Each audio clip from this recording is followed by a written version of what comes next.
More than 60 women and young people have disrupted inspections that the Marikana Commission of Inquiry has been conducting in the northwest, and Lindiwe Mazibuko has called on President Zuma to cancel upgrades to his homestead in Nkandla, KZN. I'm Busisiwa Khatebe with the latest news updates. More than 60 women and young people have disrupted inspections that the Marikana Commission of Inquiry has been conducting at the infamous Koppies outside Rustenburg in the northwest.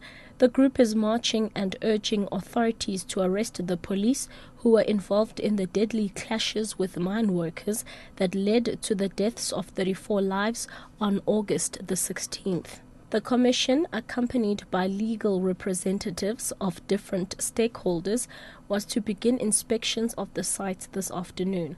The SABC's Dale Khaitsewe is at the scene. What I can confirm is just before the inspection at the Marikana Hill near Nkaneng, we saw a group of young people coming on feet of taxis, singing freedom songs, and they're having placards that says, "Don't let the police get away with murder." They have just disrupted the proceedings where the Commission of Inquiry was scheduled to investigate what took place.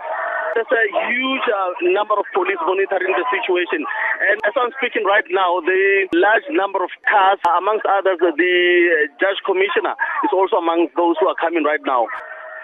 The inquiry has appealed to media organizations to hand in footage of the violence.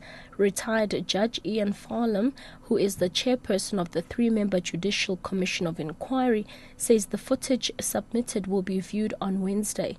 He says he's heard that some media outlets have footage of what happened prior to the shooting on August the 16th, during which 34 miners were killed.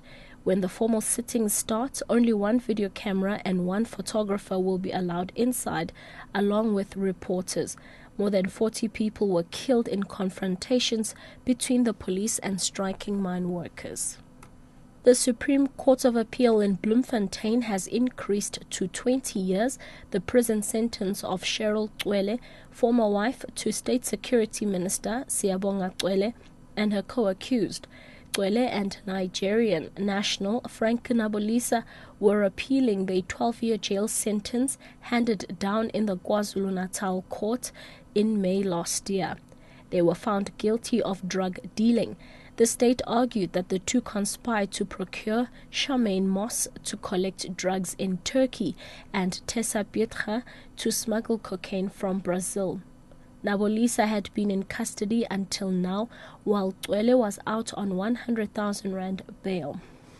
And lastly, DA parliamentary leader Lindiwe Mazibuko has called on President Jacob Zuma to cancel upgrades to his homestead in Nkandla, KwaZulu-Natal. This after weekend media reports suggested the president would only foot 5% of the estimated 203 million rand cost of the project.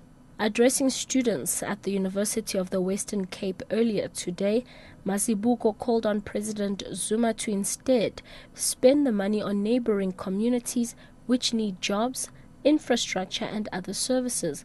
However, Public Works Minister Thulas Nxesi says work being carried out in Nkandla falls within the regulations provided in the Ministerial Handbook for Security at Homes of Serving and Former Heads of State. Catch the latest news on the hour on SABC radio stations and anytime here on Newsbreak, Option 1.